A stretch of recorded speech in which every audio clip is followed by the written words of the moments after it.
जय माता दी दोस्तों, मैं उषा आप सभी भारतवासी भक्तजनों को मेरे इस चैनल मां शक्ति शिव शक्ति 1111 की तरफ से सभी भारतवासी और भक्तजनों को चैत्र नवरात्र की बहुत बहुत शुभकामनाएं। प्रथमम शैलपुत्री च द्वितीयम ब्रह्मचारिणी तृतीयम चंद्रघंटे से कुशमांडा चतुर्थकम पंचमम स्कंद माता षष्टमम कात्यायनी सप्तमम कालरात्रि महागौरी च अष्टमम नवमम सिद्धिदात्री च नौ दुर्गाति प्रतिता उत्तानी नामानी ब्रह्मणी महात्माना।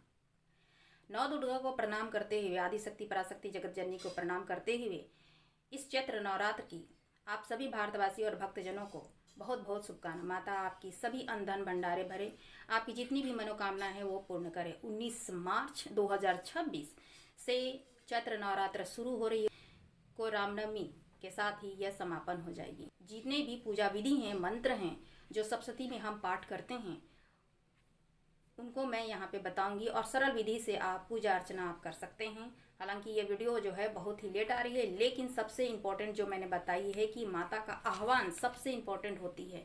इस वक्त में सबसे ज़रूरी बात ये होती है कि जब आप 9 दिनों के लिए संकल्प लेना सबसे इम्पोर्टेंट होती है, सबसे महत्वपूर्ण होती है कि माता को आप कहिए कि जब भी आप पूजा अर्चना कर रहे हैं तो माता को ये आह्वान करनी पड़ती है, भक्तजनों को जो पूजा अर्चना कर रहे हैं, चाहे मंदिरों में कर रहे हैं चाहे अपने घरों में कर रहे हैं, सबसे पहले आह्वान करनी पड़ती है बहुत ही शुद्धता के साथ। माता जो है वो भक्तों की आस्था देखते हैं, उनकी भक्ति देखते हैं, उनका प्यार, उनका स्नेह, उनकी भक्ति भाव देखते हैं। तो स्वच्छ मन से, पवित्रता से जब आह्वान माता को करते हैं, प्रणाम करते हुए आप कहते हैं कि मैं माता को सच्चे मन से, सच्चे हृदय से, भक्ति भाव से मैं 9 दिनों के लिए माता का पूजा अर्चना करूंगी या करेंगे, उनकी सेवा करेंगे पूरी ही भक्ति भाव से। ये संकल्प आपको लेनी पड़ती है। जिस तरीके से भी आप कर सकते हैं, लेकिन अनवर्जित होती है।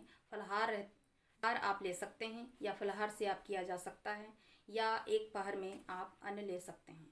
इस तरह का आप संकल्प आपको खुद लेनी पड़ती है और माता की सेवा भक्ति भाव से करने के लिए आपको संकल्प करनी पड़ती है। तो अपने माता से आप प्रणाम करते हुए माता को आह्वान आप करते हैं, तो माता को ये चीज़ कही जाती है कि अपना नाम लेते हुए आप माता को आह्वान करते हैं कि मैं भक्ति भाव श्रद्धा से माता के 9 स्वरूपों की 9 दिन तक पूजा आराधना करूंगी, सेवा करूंगी। आप हमारे घर में विराजिए और अपना आशीर्वाद दीजिए। ठीक है, ये सभी जब आप संकल्प नहीं लेते हैं तब तक आपकी पूजा अर्चना जो है वो अधूरी ही रहती है, क्योंकि आपको संकल्प लेनी पड़ती है। दूसरा ये है मंत्र 108 बार ली जाती है, क्योंकि जब भी आप किसी ऊर्जा को आप जागृत करते हैं, माता के 9 स्वरूपों की जब आप पूजा कर रहे हैं तो आप ऊर्जा को जागृत कर रहे हैं, तो उसमें मंत्र सबसे ज़्यादा इम्पोर्टेंट होती है, महत्वपूर्ण होती है। जो सप्तशती पाठ में ओम ऐं ह्रीं क्लीं चामुंडाय विच्चे, ये माँ सरस्वती, माँ लक्ष्मी और माँ आदिशक्ति पराशक्ति जगत जननी जगदम्बा, माँ दुर्गा, माँ काली के ये मंत्र दी गई है, जिसमें तीनों रूप में आपको ब्लेस्ड करते हैं, तीनों रूप में आपको आशीर्वाद दे के जाते हैं। और इस वर्ष जो है जब माता गज में जब वापस जा रही हैं तो आपको तीनों माताओं का आशीर्वाद आपको मिलेगी। तो बहुत ही भक्ति भाव और स्वच्छता के साथ में इसमें नवरात्र में स्वच्छता देखी जाती है। मन की भी स्वच्छता, सबसे पहले मन की स्वच्छता होनी चाहिए। पूजा अर्चना में द्वेष, घृणा, दूसरों के प्रति घृणा, बदले की भावना, ये सभी चीज़ें नहीं लाई जाती है। इस पूजा अर्चना में नवरात्र में सबसे ज़्यादा शुद्धता की बात की जाती है। जहाँ पूजा कर रहे हैं वहाँ शुद्धता होनी चाहिए। हम पूजा अर्चना जब भी करते हैं तो शुद्धता का बहुत ही ज़्यादा ख्याल रखनी पड़ती है, मन साफ रखनी पड़ती है। जिस ऊर्जा की आप अगर पूजा कर रहे हैं, माता के 9 स्वरूपों की पूजा कर रहे हैं, तो इस वक्त पर आपको गुस्सा भी आ सकता है, क्योंकि माता है और माता जब माँ शक्ति की जब आप आराधना करते हैं, आप उनके अगर बच्चे हैं और वो ऊर्जा आप पर है, तो आपको कहीं ना कहीं गुस्सा भी आ सकती है। तो इसका आपको हमेशा ध्यान रखनी है, क्योंकि आप माता के 9 स्वरूपों की पूजा कर रहे हैं। माता है वो आपकी हमेशा रक्षा सुरक्षा करेंगे, आपकी, आपके पूरे परिवार की रक्षा सुरक्षा ज़रूर करेंगे। तो चैत्र नवरात्र का व्रत माँ दुर्गा को समर्पित होती है और इस दौरान देवी दुर्गा के 9 स्वरूपों की पूजा की जाती है। बहुत ही विधि विधान के साथ, हर्ष उल्लास के साथ भारतीय भक्तजन जो है चैत्र नवरात्र की पूजा अर्चना मंदिरों में या घरों में कलश स्थापना के साथ आरंभ कर देती है। भक्त इस व्रत के सभी नियमों का पालन भी करते हैं। कुछ नियम हैं जो मैं बताऊंगी और कुछ पालन भी करनी पड़ती है। माता दुर्गा की विशेष कृपा आपको होती है, साथ ही जीवन में बरकत भी आती है। जिस तरीके से माँ है और माँ आपको आशीर्वाद दे के ही जाती है कि आप जिस तरीके से भी श्रद्धा भक्ति से आप माता की पूजा अर्चना करते हैं, माता का आशीर्वाद आपको सदैव ही मिलती है और उनका रक्षा और सुरक्षा भी मिलती है। पूरी ही व्रत का फल आपको मिलती है। सनातन धर्म में सबसे महत्वपूर्ण जो है ये दुर्गा पूजा को मानी जाती है। भारतवर्ष में पूरे हर्ष उल्लास के साथ में मनाई जाती है, बहुत ही प्रेम पूर्वक उत्सव के साथ मनाई जाती है। और जिस तरह से नवरात्र 4 प्रकार के होते हैं, 2 गुप्त नवरात्र होते हैं, 2 प्रकट नवरात्र होते हैं। तो चैत्र नवरात्र जो है वो प्रकट नवरात्र है और एक शारदीय नवरात्र जो है वो प्रकट नवरात्र है, जो चैत्र मास में चैत्र नवरात्र होती है। तो नवरात्र में सबसे इम्पोर्टेंट महत्वपूर्ण 3 चीज़ें जो होती हैं वो आपको ज़रूर करनी चाहिए। पहला, शुद्ध मन वचन से माता का आह्वान आप जरूर करें। मन साफ रखें, क्योंकि भक्ति भाव श्रद्धा जब तक नहीं रहेगी माता की पूजा अर्चना आपकी सफल नहीं हो सकती है। तो माता के पूजा अर्चना के लिए सबसे पहले आपको शुद्धता अपने मन के अंदर लानी पड़ेगी, यानी कि भक्ति भाव श्रद्धा से आप माँ का आह्वान कीजिए। दूसरा, मंत्र जो आपको करनी है 9 दिनों तक 108 बार, जो कि सप्तशती पाठ में जब हम करते हैं तो उस समय में वो मंत्र है। आप जिस तरीके से भी कर सकते हैं। ओम दुम दुर्गाय नमः भी आप कर सकते हैं, ठीक है। माँ शक्ति माँ काली के भी आप मंत्र कर सकते हैं। आप जिस भी मंत्र को आप पकड़िए, ओम ऐं ह्रीं क्लीं चामुंडाय विच्चे नवार्ण वर्ण जो सबसे इम्पोर्टेंट है, जो सप्तशती पाठ में वर्णित है, उसे आप कर सकते हैं। तो आप जिस तरीके से भी किसी एक मंत्र को आप पकड़िए और उस मंत्र को आप 9 दिनों तक 108 बार आपको करनी है, ठीक है। और तीसरा, शुद्धता का ख्याल रखिए। शुद्धता मतलब इस वक्त पर आपको मांसाहारी या फिर नशे की चीज़ें आपके घर में नहीं होनी चाहिए, उनको सेवन भी नहीं करनी है। शुद्धता का मतलब है आपको नाखून बाल ये सभी चीज़ें काटनी भी नहीं है। कुछ चीज़ें वर्जित होती हैं और कुछ बहुत से चीज़ों का ख्याल रखनी पड़ती है। तो जो माता को सामग्री चाहिए जो इम्पोर्टेंट होती है वो आपको ज़रूर करनी चाहिए। तीसरा में सबसे इम्पोर्टेंट होती है दीपक। जो दीपक आप जलाते हैं माँ शक्ति को, वो तेल का दीपक सबसे महत्वपूर्ण होती है जो माता को समर्पित होती है, क्योंकि माता का आह्वान उस दीपक में ही होती है। तो आपको दीपक जलानी ही महत्वपूर्ण चीज़ें आपको बहुत ही ज़रूरी होती है नवरात्र के समय में। और शुद्धता का ख्याल रखिए जहाँ आप कर रहे हैं वहाँ भी, और खुद को भी शुद्ध रखिए। स्वच्छ वस्त्र पहनिए, धुले हुए कपड़े आप पहनिए जब भी आप पाठ कर रहे हैं।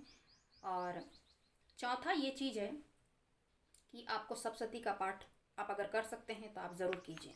इसमें आप देवी कवच, अर्गला स्रोतम, कीलक स्रोतम, दुर्गा सप्तशती का पाठ कर सकते हैं। आप ज़रूर कीजिए। अगर आप कलश स्थापना कर रहे हैं या नॉर्मल पूजा भी अपने घर में फ़ोटोज़ में भी कर रहे हैं तब भी आप कर सकते हैं।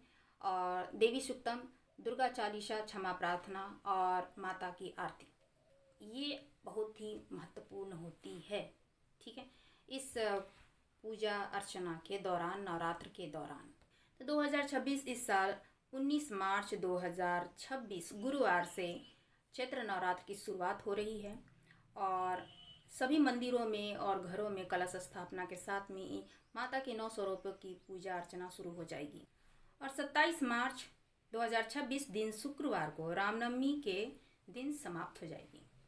इस बार माँ दुर्गा पालकी डोली पर सवार होकर आ रही हैं और भक्तों के लिए बहुत ही ममता और करुणा के साथ आ रही हैं। और उनकी वापसी गज पे हो रही है, यानी कि हाथी पे हो रही है। माँ पालकी में अगर आ रही हैं तो माँ सुख और समृद्धि को बता रही हैं। पालकी में आने का मतलब है कि चेंजेस, यानी कि परिवर्तन को बताती है। तो समृद्धि, धन धान आपको आशीर्वाद देने के लिए ही आ रही हैं। पालकी में सुख और खुशियाँ ही लाती हैं।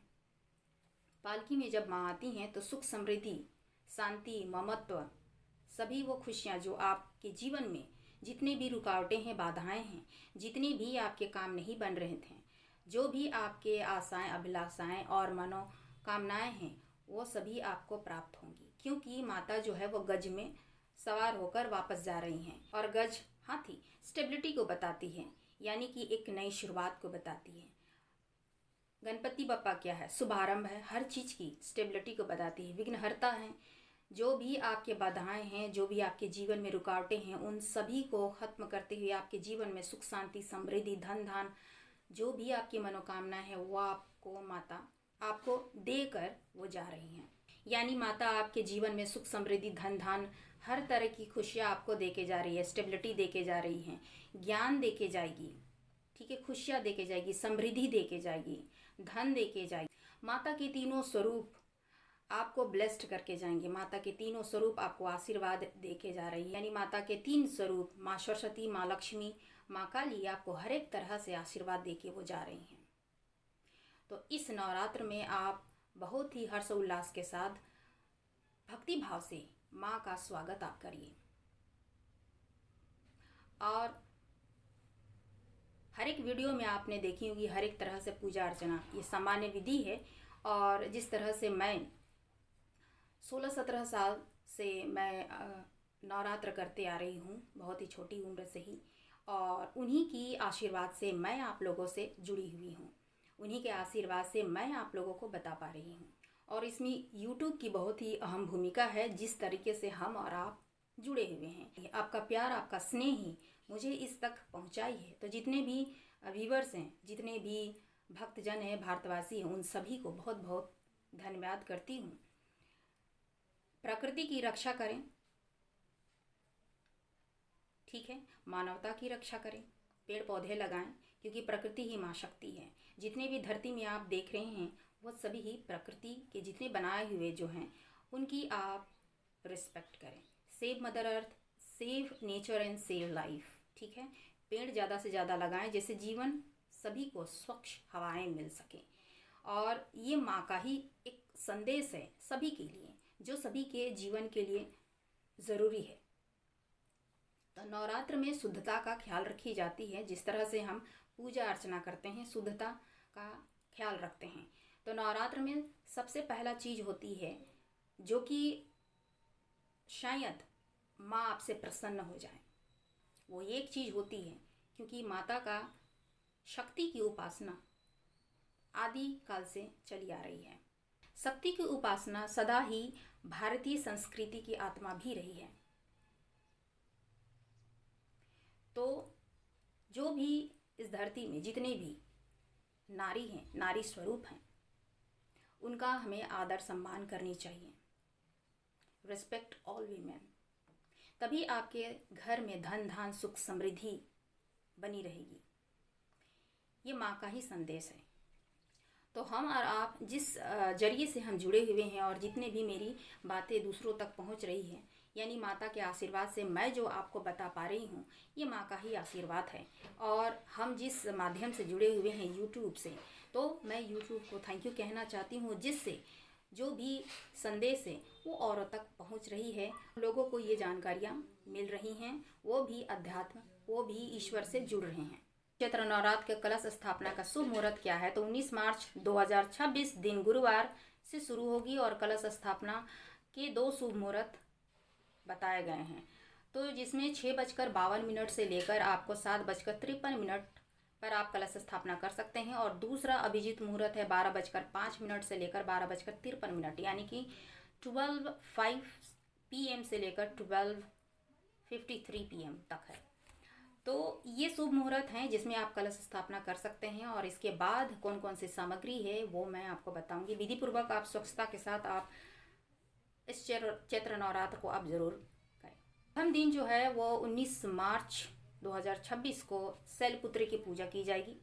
उसी तरीके से आप कंटिन्यू एक एक करके माता के 9 स्वरूप, यानी कि आदिशक्ति, पराशक्ति, जगत जननी, जगदम्बा, माँ दुर्गा, माँ काली के 9 स्वरूपों की पूजा आप कर सकते हैं। यानी प्रथमम शैलपुत्री, चतुर्थीयम ब्रह्मचारिणी, तृतीयम चंद्रघंटे कुष्मांडते, चतुर्थकम पंचमम स्कंद माता, अष्टमम कात्यायनी, सप्तमम कालरात्रि महागौरी च, अष्टमम नवम सिद्धिदात्री च, नौ दुर्गादि प्रत्यता उत्तानी मानी ब्रह्मणी ने महात्मना।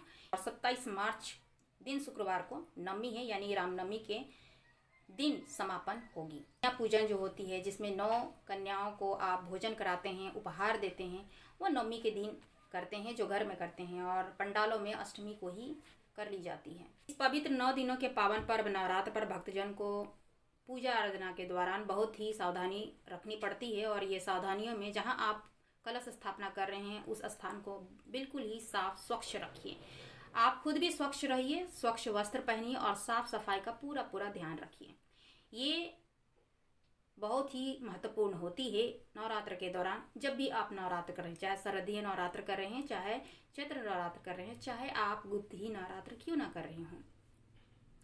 नाखून बाल आपको काटना नहीं, जिस तरह मैंने पहले भी बताई है। और मन जो है वो पूरी तरह साफ होनी चाहिए। भक्ति है तो मन में कोई भी छल कपट द्वेष घृणा जो है बदले की भावना ये आपको नहीं लानी है, क्योंकि माता ये सभी चीज़ें देखती हैं। हालांकि 9 देवी दुर्गा की आप पूजा अर्चना कर रहे हैं तो कौन सी ऊर्जा आपको ज़्यादा प्रभावित करती है, अगर आप जिस तरह के मंत्र आप उच्चारण करते हैं तो वो सभी चीज़ें वो ऊर्जा भी आपको प्रभावित करते हैं। तो इस वो ऊर्जा हैं तो आपको गुस्सा भी आ सकती है, आपको बेचैनी भी हो सकती है, तो इसका आप ध्यान रखिए।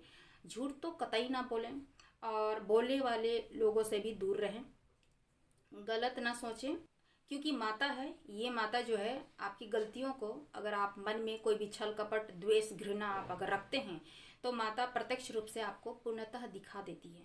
तो इस वक्त पर भक्ति भाव ही सिर्फ रखिए, श्रद्धा पूर्वक रखिए कि माता के 9 स्वरूपों को माता के 9 स्वरूपों की आप सेवा करेंगे भक्ति भाव से, श्रद्धा से। ये आपके मन में पवित्रता होनी चाहिए। मैं आपको इसलिए बता पा रही हूँ क्योंकि मैं लगभग 16-17 साल या इससे भी ज़्यादा हो चुके हैं नवरात्र करते हुए। ये माता का ही आशीर्वाद है कि हम और आप एक दूसरे से जुड़े हुए हैं। माता जब आपके पूजा अर्चना से खुश होती हैं तो आपको हर एक तरह का आशीर्वाद आपको देती है, भले ही आपको दिखे ना, बट आपको आशीर्वाद ज़रूर देती है और हमेशा सुरक्षा और रक्षा आपकी हमेशा सदा करती है। नवरात्र के दौरान में कौन कौन सी सामग्री आपको चाहिए ये आप नोट कर लीजिए कि एक मिट्टी का कलश होनी चाहिए और बहुत कोई तांबे के लोटे का भी उपयोग करते हैं, ठीक है, आपके पास में होनी चाहिए। 10 दिए आपके पास में होनी चाहिए, बालू होनी चाहिए, जौ होने चाहिए। कलश में डालने के लिए अक्षत, चावल, सुपारी, बतासे, पंचमेवे, पंचरत्न, 1-2 के सिक्के होनी चाहिए, हल्दी के गांठ होनी चाहिए और फल फूल, कुमकुम, गुलाल, गंगा जल, इलायची, लौंग, आम के टहनी के पत्ते जो 5 पत्ते वाले होते हैं वो होनी चाहिए। इसके अलावा एक नारियल होनी चाहिए, लाल कपड़े होनी चाहिए माता के लिए, माता की एक प्रतिमा होनी चाहिए, गणेश जी की प्रतिमा होनी चाहिए, माता का श्रृंगार का सामान होनी चाहिए, चुनरी होनी चाहिए, एक लकड़ी के चौकी होनी चाहिए, ठीक है। ये आपके लिए पूजा के दौरान आपको चाहिए। फल फूल चाहिए और घी के दिए आप जला सकते हैं, चाहे आप तेल के भी दिए आप जला सकते हैं, जितना आप सामर्थ्य हो सकते हैं, ठीक है। पूजा विधि मैंने पहले के वीडियो में मैंने बता रखी हैं, आप उन्हें जाकर देखिए, विधि पूर्वक मैंने बताई है। और सप्तशती का पाठ बहुत ही ज़रूरी है इस वक्त पर, जो भी पूजा अर्चना भक्तजन करते हैं। और देवी कवच, अर्गला श्रोतम, कीलक श्रोतम, दुर्गा सप्तशती का पाठ प्रथमा अध्याय आप करिएगा। इन तीनों अध्याय करने के बाद प्रथमा अध्याय आपको करनी पड़ेगी और देवी सुक्तम, दुर्गा चालीसा, क्षमा प्रार्थना ये आपको करनी है और अंतिम में आपको दुर्गा आरती करनी है, ठीक है। जो भी आप फल मेवे जो आपने चढ़ाए हैं ईश्वर को, माता को, जो भी आपने फल फूल जो आपने चढ़ाए हैं, आप वो फल जो हैं, जो प्रसाद है वो सभी को आप बांटिए और आरती सभी को दिखाइए, ठीक है।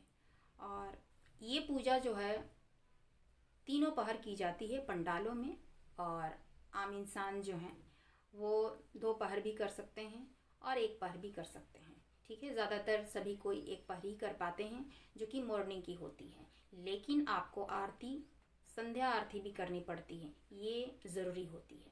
तो विधि पूर्वक आपको मैंने बताई। और आप अखंड दीपक जब आप जलाते हैं इस नवरात्र में, सबसे इम्पोर्टेंट है अखंड दीपक, ठीक है। अखंड दीपक जब आप जलाते हैं तो आप मेरे पहले की वीडियो में आप जाइए कि अखंड दीपक किस तरह से जलाते हैं, सारी चीज़ें मैंने बता रखी है। दीपक जब प्रज्वलित करते हैं तब किस मंत्रों का आप उच्चारण करें ये भी मैंने बता रखी है, तो आप उस वीडियो को आप जाकर देख सकते हैं। 27 मार्च दिन शुक्रवार माँ सिद्धिदात्री की पूजा होगी और 26 मार्च को महागौरी की पूजा होगी और 25 मार्च को ना वो कालरात्रि की पूजा होगी। तो जब 27 मार्च दिन शुक्रवार को जब सिद्धिदात्री की जब पूजा होगी, नौवीं स्वरूप की जब पूजा होगी, तब सभी भक्तजन जो है जितने भी आप प्रसाद बनाए हैं यानी माता को भोग लगाएं और हवन ज़रूर करें। हवन करना बहुत ही ज़रूरी है, क्योंकि आपके जितने भी पूजा पाठ हैं, आप जितने भी मंत्र किए हैं, आप जितने भी भोग अगर माता को लगा रहे हैं, वो वो पूर्णतः माता को पहुंच सके, ईश्वर को पहुंच सके, इसके लिए हवन करते हैं। और हवन बहुत ही इम्पोर्टेंट होती है। तो आपकी पूरी जो पूजा अर्चना है वो फलित होती है जब तक आप हवन नहीं करते हैं। तो हवन करना बहुत ज़रूरी है। हवन जब आप कर लेते हैं, उसके बाद कन्याओं को, 9 कन्याओं को, 11 कन्याओं को आप भोजन कराएं, जितना आप सामर्थ हैं। भोजन कराने के बाद उन्हें उपहार ज़रूर दें और माता का, उन 9 कन्याओं का आप आशीर्वाद ज़रूर लें। माता को क्षमा प्रार्थना के साथ आप माता को ये कहें कि माता, हमने आपकी पूजा अर्चना करी है भक्ति भाव से, श्रद्धापूर्वक। मेरी इस सेवा भाव से आप प्रसन्न हो जाइए और जो भी आपकी मनोकामनाएं हैं, अपनी मनोकामनाएं रखिए। धन धान सुख समृद्धि, घर में खुशियाँ, जो भी आपकी इच्छाएं मनोकामनाएं हैं वो सभी आपकी पूरी करें। ये मनोकामनाएं रखते हुए माता से आशीर्वाद प्राप्त करें। क्षमा याचना जरूर करिए। जो भी आपने इस दौरान जितने भी अगर कुछ गलती अगर हो गई है तो उसे माता से क्षमा प्रार्थना करें। और 28 मार्च को आप पारण कर सकते हैं। बहुत कोई कलश स्थापना जो करते हैं वो विसर्जन अगर नवमी को अगर करते हैं तो उसी दिन पारण करते हैं, लेकिन आप 28 मार्च को आप पारण करें। वीडियो में मैंने बता रखी है कि किस किस तरीके से आप कलश स्थापना कर सकते हैं, किस विधि से आप कर सकते हैं। आप मंत्रों का उच्चारण ज़रूर करें, शुद्धता का ख्याल रखें और माता का आशीर्वाद भक्तिपूर्वक, श्रद्धापूर्वक, हर्ष उल्लास के साथ उनकी सेवा कीजिए। सेवा से ही माता खुश होती है। तो ये है आज की वीडियो में नवरात्र के कलश स्थापना की विधियाँ, मंत्र क्या है, सावधानियाँ, माता की महिमा, और आप किस तरह से, कौन से ऐसे 3-4 ऐसे महत्वपूर्ण उपाय माता आपसे पूर्णतः प्रसन्न हो और आपको जितनी भी मनोकामना है वो पूरी करें। तो एक बार फिर मैं उषा, मेरे इस चैनल माँ शक्ति शिवशक्ति 1111 की तरफ से आप सभी भारतवासी और भक्तजनों को चैत्र नवरात्र की बहुत बहुत शुभकामनाएं। माता आप सभी के अंदन भंडारे भरे, जो भी आपकी मनोकामनाएं हैं, इच्छाएं हैं वो पूरी करे। रक्षा सुरक्षा आपकी करे, आपके पूरे परिवार की करे। शुभ नवरात्रि, हैप्पी नवरात्रि। जय माँ शक्ति, जय माँ दुर्गा।